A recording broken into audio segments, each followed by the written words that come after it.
السلام عليكم ورحمة الله وبركاته. إن الحمد لله نحمده ونستعينه ونستغفره ونعوذ بالله من شرور أنفسنا ومن سيئات أعمالنا. من يهده الله فلا مضل له ومن يضلله فلا هادي له. أشهد أن لا إله إلا الله وحده لا شريك له وأشهد أن محمدا عبده ورسوله. اللهم صل على محمد وعلى آله وصحابته ومن سار على نهجه واهتدى بهديه واستنى بسنته إلى يوم القيامة. يا أيها الذين آمنوا اتقوا الله حق تقاته ولا تموتن إلا وأنتم مسلمون. اللهم علمنا بما ينفعنا وانفعنا بما علمتنا وزدنا علما وتوفيقا والحقنا بالصالحين. أما بعد، معاشر المسلمين jamaah salat subuh rahimani wa rahimakumullah. Alhamdulillah, pada kesempatan ini kita kembali melanjutkan majelis ilmu kita pada penjelasan kitab Taisirul Karim Ar-Rahman fi Tafsir Kalamil Mannan. Dan alhamdulillah, pada pertemuan yang sebelumnya kita telah menjelaskan ayat Al-Quran yang terdapat pada surat Al-Munafiqin, dan ayat yang terakhir yang kita jelaskan yaitu ayat yang ke-8, di mana pada ayat tersebut Allah Subhanahu wa taala menceritakan tentang orang-orang munafik pada zaman Rasulullah sallallahu alaihi wasallam. Dan jika kita memperhatikan ayat-ayat Al-Quran, maka akan kita dapatkan sebagian daripada kisah-kisah yang diangkat di dalam Al-Quran itu menceritakan tentang keadaan orang-orang munafik, baik pada surah ini dan juga pada beberapa surah seperti pada surah At-Taubah, dan juga sebagian dijelaskan di suratul Baqarah. Dan Allah Subhanahu wa taala mengangkat kisah tersebut agar kita mengambil pelajaran.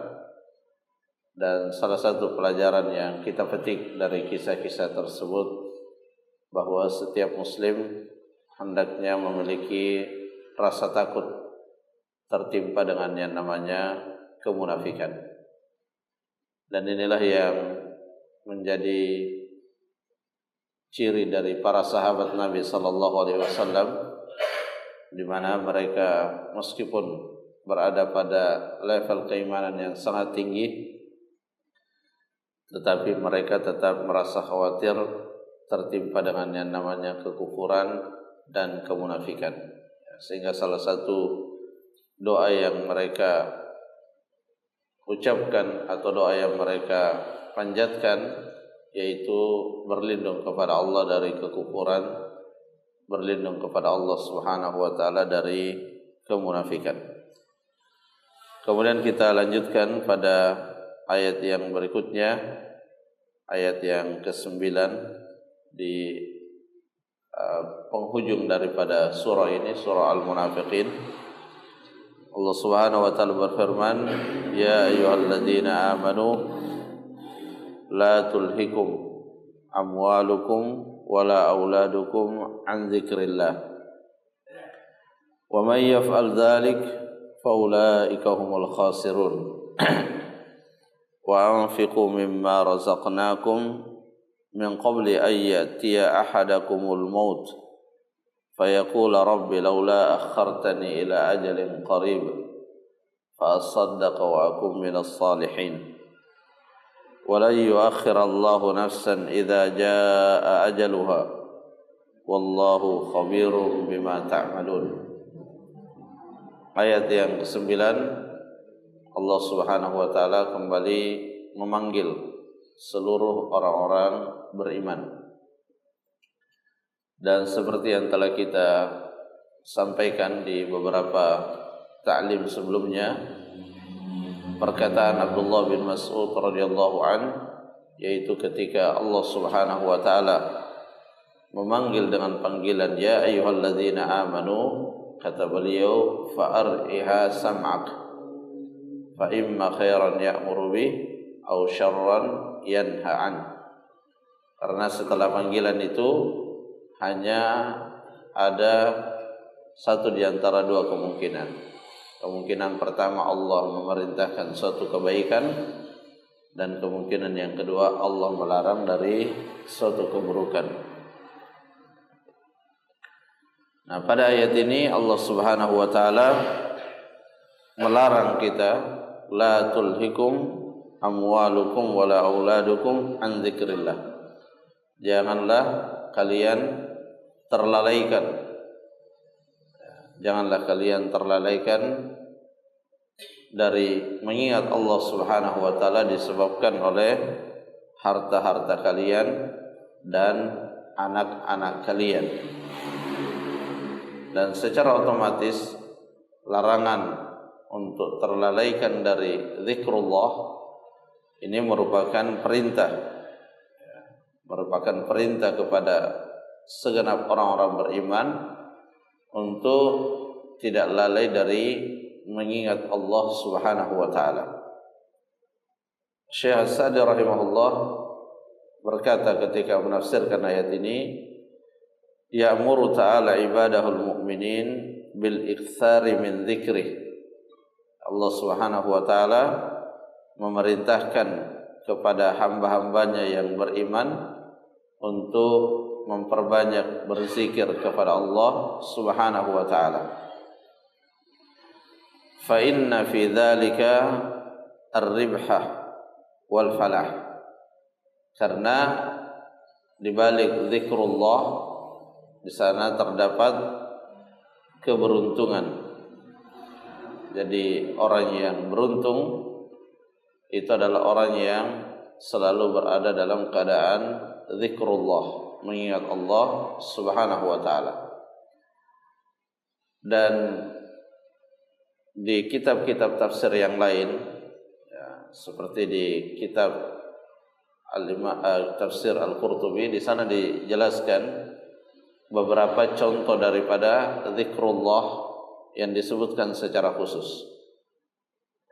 Di antaranya yang disebutkan itu adalah as-salawatul khams, salat-salat 5 waktu. Kemudian ada juga yang menafsirkan membaca Al-Quran, dan ada yang menafsirkan dengan menghimpun semua perkataan-perkataan itu dengan penafsiran bahwa semua bentuk ketaatan kepada Allah Subhanahu wa taala itu adalah zikrullah. Kenapa ketaatan itu dikatakan sebagai zikrullah? Karena ketika seseorang melakukan suatu perintah, maka dia akan mengingat Allah Subhanahu wa taala ketika perintah itu ditunaikan dengan ikhlas. Dan inilah yang membedakan dengan orang-orang munafik. Orang-orang munafik secara zahir terkadang mereka melaksanakan perintah-perintah Allah. Mereka hadir dalam sebahagian salat-salat berjamaah. Mereka hadir di dalam sebahagian peperangan yang diikuti oleh Nabi SAW. Tetapi mereka tidak mengingat Allah. Mereka tidak melaksanakan itu semua dengan niat menjalankan perintah Allah Subhanahu wa taala, sehingga apa yang mereka lakukan itu hampa dari yang namanya zikrullah. Sebaliknya, ketika seseorang melaksanakan suatu perintah dengan niat untuk melaksanakan perintah Allah Subhanahu wa taala, maka secara otomatis dia mengingat Allah Subhanahu wa taala. Itulah sebabnya seorang tabi'in yang bernama Sa'id ibnu Jubair rahimahullah itu mengatakan az-zikru huwa ta'ah. Zikir itu hakikatnya adalah taat kepada Allah Subhanahu wa taala. Faman ata'a Allah fahuwa dzakir. Siapa yang selalu taat kepada Allah, maka dialah orang yang berzikir. Wa man lam yuti'hu falaysa bidzakir. Dan sebaliknya siapa yang tidak taat kepada Allah, maka dia bukanlah orang yang berzikir.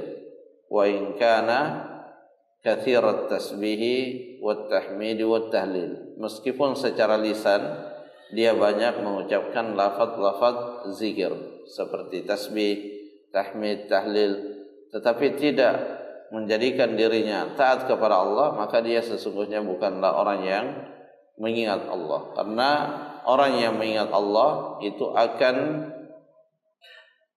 terwujud dalam bentuk ia menjalankan ketaatan kepada Allah Subhanahu wa taala, baik itu ketaatan berupa menjalankan suatu perintah atau ketaatan menjauhi keburukan yang diharamkan oleh Allah Subhanahu wa taala.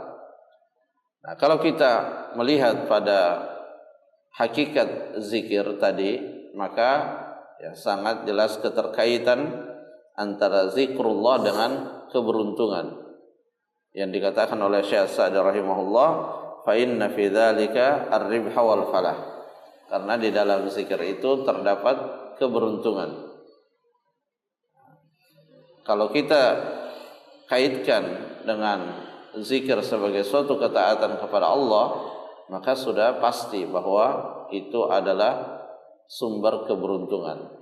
Dan di dalam agama kita ya, kata-kata beruntung atau rugi itu tidak selalu dikaitkan dengan hal-hal yang bersifat duniawi, tetapi keuntungan atau kerugian itu selalu dikaitkan dengan hal-hal yang bersifat ukhrawi.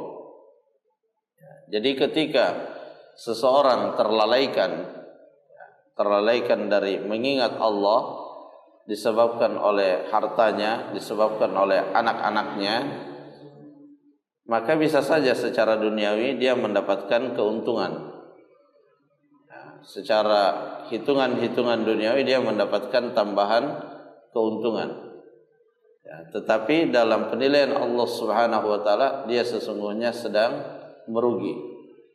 Merugi di dunia dari sisi apa yang dia dapatkan berupa keuntungan duniawi itu tidak mendapatkan keberkahan dari Allah Subhanahu wa taala. Dan nikmat duniawi yang kita dapatkan jika dia tidak diberkahi, maka sesungguhnya dia tidak memberikan manfaat selain manfaat secara fisik saja. Tetapi ketika suatu nikmat diberkahi, maka nikmat tersebut akan menjadi penguat bagi kita untuk menjalankan tugas kita sebagai hamba Allah Subhanahu wa taala, atau dengan kata lain akan menguatkan kita di dalam menjalankan ibadah kepada Allah Subhanahu wa taala. Dan itulah sebabnya kenapa kita mewaspadai jangan sampai kenikmatan duniawi menyebabkan kita lalai dari mengingat Allah Subhanahu wa taala, menyebabkan kita lalai dari ketaatan kepada Allah Subhanahu wa taala. Karena kapan kita lalai dari ketaatan kepada Allah disebabkan oleh harta kita, maka harta yang kita dapatkan itu akan kehilangan keberkahannya. Ketika dia kehilangan keberkahannya, maka dia tidak akan berfungsi sebagaimana tujuan asal kita diberi nikmat. Jadi Allah Subhanahu wa taala memberikan kepada manusia nikmat yang melebihi daripada makhluk yang lain, karena manusia telah siap untuk menerima amanah dari Allah Subhanahu wa taala untuk menjalankan perintah dan menjauhi larangan. Di surah Al-Ankabut dikisahkan atau disebutkan oleh Allah Subhanahu wa taala, inna aradnal amanah 'alas samawati wal ardi wal jibal. Sesungguhnya Allah Subhanahu wa taala menawarkan amanah. Amanah yang dimaksudkan itu adalah menjalankan kewajiban dan menjauhi yang diharamkan. Itu Allah tawarkan kepada langit, kepada bumi dan kepada gunung-gunung. Fa abaina an yahmilnaha wa ashfaqna minha. Tetapi makhluk-makhluk tersebut menolak, enggan untuk memikul amanah itu karena memang bukan suatu yang Allah perintahkan, tetapi Allah tawarkan, mau enggak? Ya, mereka enggan karena khawatir tidak bisa menunaikannya. Kemudian amanah itu dipikul oleh manusia. Karena manusia menyanggupi untuk memikul hal tersebut, maka Allah Subhanahu wa taala Allah memberikan kepada mereka beraneka ragam fasilitas penunjang agar bisa menjalankan amanah itu. Sehingga apa yang ada di langit, apa yang ada di bumi, manusia diberikan kemampuan untuk bisa memanfaatkannya. Hewan, apa yang ada di bumi dengan kemampuan yang dimiliki oleh manusia, manusia mampu untuk memanfaatkannya. Tapi satu hal yang harus dicatat bahwa Allah Subhanahu wa taala menundukkan apa yang ada di langit dan apa yang ada di bumi untuk manusia, tujuannya agar dijadikan sebagai sarana di dalam mewujudkan ketaatan kepada Allah Subhanahu wa taala. Kapan berpaling dari tujuan ini, maka kenikmatan duniawi itu akan beralih menjadi sesuatu yang akan menyengsarakan kita di akhirat kelak nanti. Karenanya salah satu yang akan dipertanyakan dan kita pertanggungjawabkan di hari akhirat itu adalah berkaitan dengan nikmat dunia yang kita dapatkan, dari mana kita mendapatkannya dan kemana kita menyalurkannya. Karenanya salah satu yang diatur sangat ketat di dalam agama itu bukan hanya yang berkaitan dengan urusan ibadah, tetapi juga diatur yang berkaitan dengan urusan muamalah. Ya, kita akan dapati di setiap kitab-kitab fikih yang ditulis oleh para ulama, ya, selain mereka membahas tentang salat, puasa, zakat, haji, maka pasti selalu ada bab yang berkaitan dengan jual beli, berkaitan dengan sewa menyewa dan seterusnya. Ya, jadi Syekh Sa'di rahimahullah melanjutkan, fa inna fi dzalika ar-ribha wal falah wal khairat al-katsirah. Jadi di dalam mengingat Allah Subhanahu wa taala, kita yakini bahwa disitulah sumber keberuntungan yang paling hakiki dan sumber kebaikan yang sangat banyak.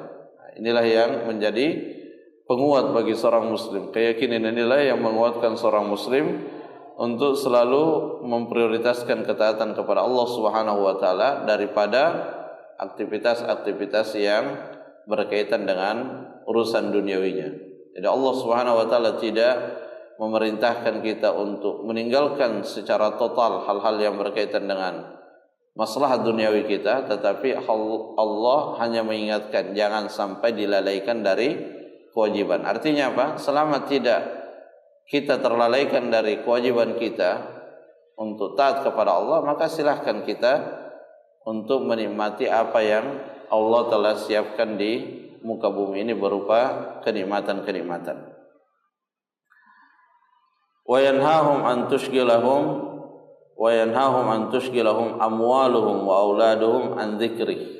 Allah Subhanahu wa taala melarang agar jangan sampai harta dan anak-anak menyibukkan mereka dari mengingat Allah Subhanahu wa taala. Tadi kita sudah sebutkan ya betapa harta itu berpotensi untuk melalaikan kita dari mengingat Allah, dari ketaatan kepada Allah. Demikian pula halnya dengan anak-anak. Ya.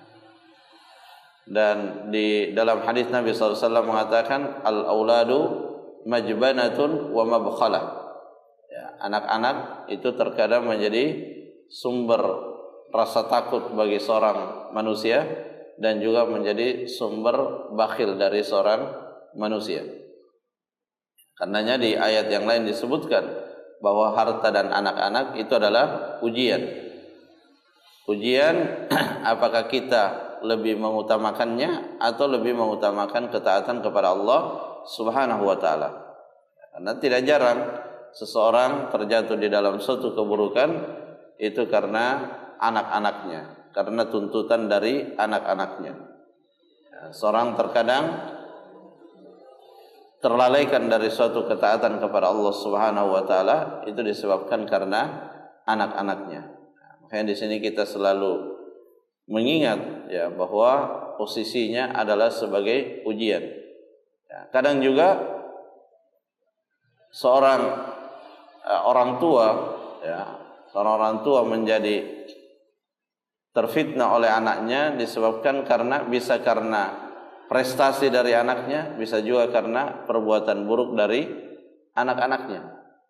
Keduanya adalah ujian. Ketika kita dikarunia dengan anak-anak yang soleh, anak-anak yang berbakti, maka itu juga ada unsur ujian di dalamnya.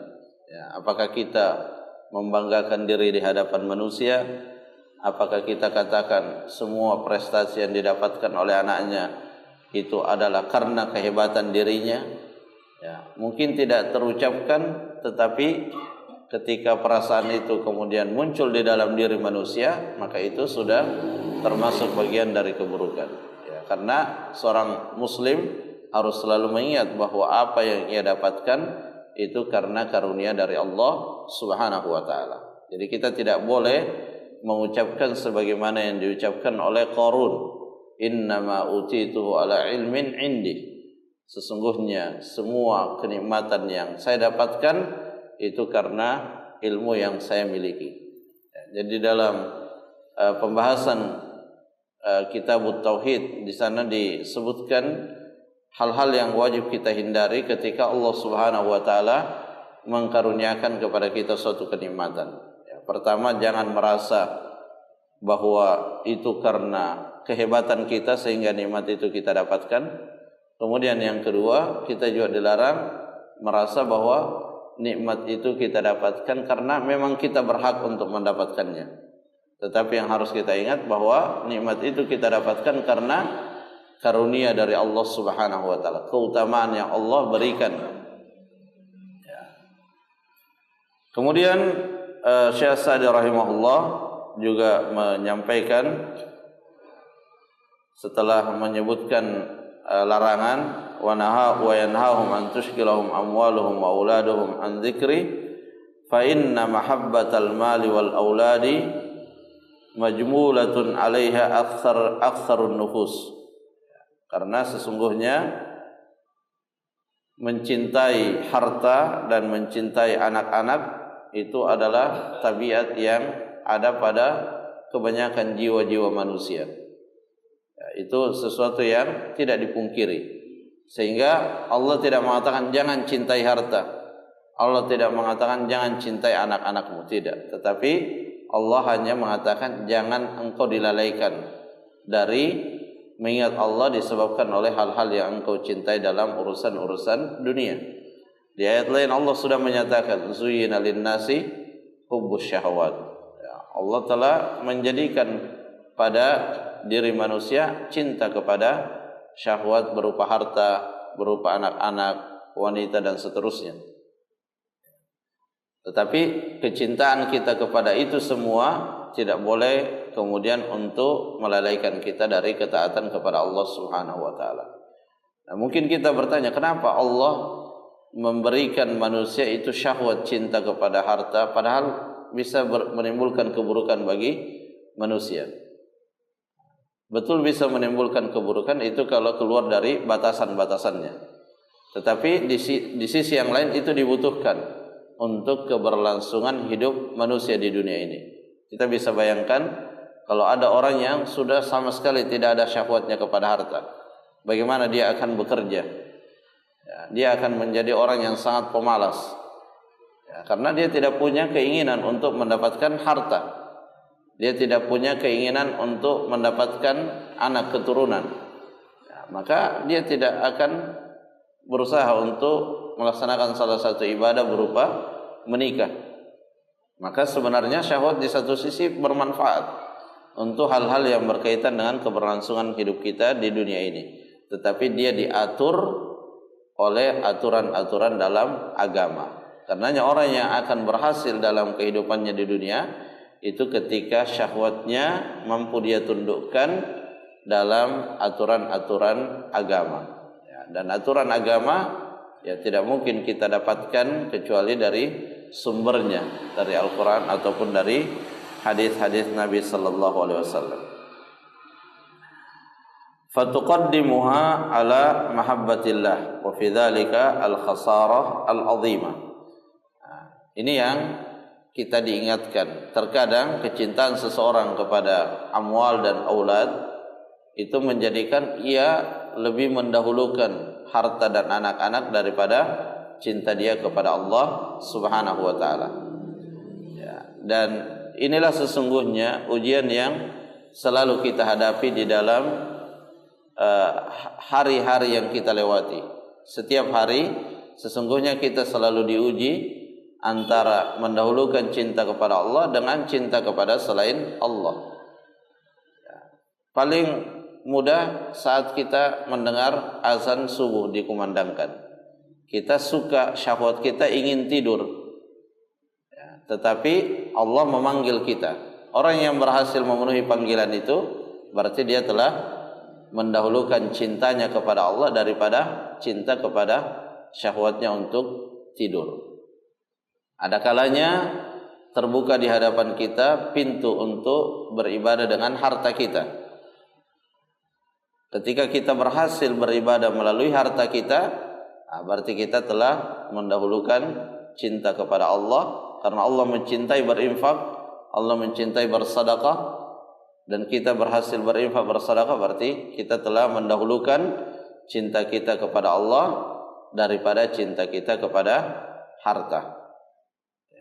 Kadang juga seseorang diperhadapkan dengan situasi dan kondisi tertentu di mana anak-anaknya mungkin sedang menangis, mungkin sedang dalam suatu masalah yang bisa menghalangi dia dari beribadah kepada Allah Subhanahu wa taala. Tetapi dia tetap bisa melaksanakan ibadah kepada Allah Subhanahu wa taala. Maka berarti dia telah mendahulukan cinta dia kepada Allah daripada cintanya kepada anak-anaknya. Dan kalau kita perhatikan detik-detik yang kita lewati dalam setiap harinya itu tidak pernah hilang dari yang namanya ujian cinta kita kepada Allah dengan atas cinta kita kepada selainnya. Nah, di bagian akhir ayat disebutkan wa may yaf'al dzalik faulaika humul khasirun. Siapa yang sampai melakukan hal tersebut, maksudnya terlalaikan oleh hartanya dari mengingat Allah Subhanahu wa taala, terlalaikan disebabkan oleh anak-anaknya dari menjalankan ketaatan kepada Allah Subhanahu wa taala, maka faulaika humul khasirun. Mereka itu adalah orang-orang yang merugi. Jadi kita sebagai seorang muslim diajarkan hakikat daripada kerugian. Jadi kerugian bukan hanya ketika harta kita hilang, sesuatu yang kita cintai dari dunia ini hilang. Itu dalam standar dunia kita rugi. Ada orang investasi, dia investasikan sejumlah uangnya, ternyata tidak ada yang kembali sedikit pun. Dalam standar dunia itu adalah rugi. Tetapi dalam Islam kita tidak hanya diajarkan kerugian dalam hal yang standar duniawi.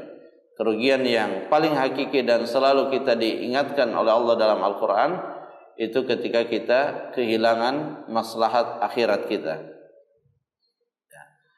Ketika kita terlalaikan dari ketaatan kepada Allah disebabkan oleh harta-harta kita, disebabkan oleh anak-anak kita, maka itulah yang menjadi penyebab kita kehilangan maslahat akhirat kita. Dan itulah yang dinyatakan oleh Allah Subhanahu wa taala sebagai hakikat daripada kerugian. Itulah kerugian yang paling hakiki dan wajib untuk kita waspada dan menghindarinya. Dan tentu ini semua kembali kepada taufik dan hidayah dari Allah Subhanahu wa taala. Artinya setelah kita mengetahui secara keilmuan, secara teori, maka itu belum cukup.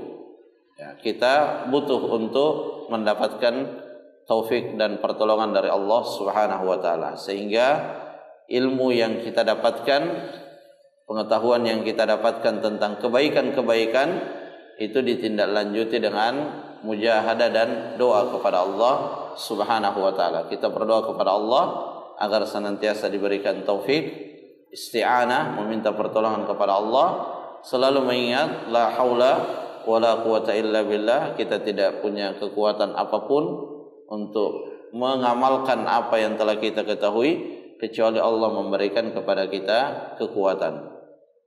Sehingga dari situ seorang akan selalu berdoa kepada Allah, meminta kepada Allah Subhanahu wa taala agar dikaruniai yang namanya taufik, dikaruniai yang namanya hidayah, sehingga ilmu yang dia dapatkan itu menjadi ilmu yang bermanfaat, bukan hanya sekedar beredar di dalam pikiran dan kepala kita, tetapi dia menjelma menjadi suatu amalan yang akan menambah keimanan kita dan menambah kedekatan kita kepada Allah Subhanahu wa taala.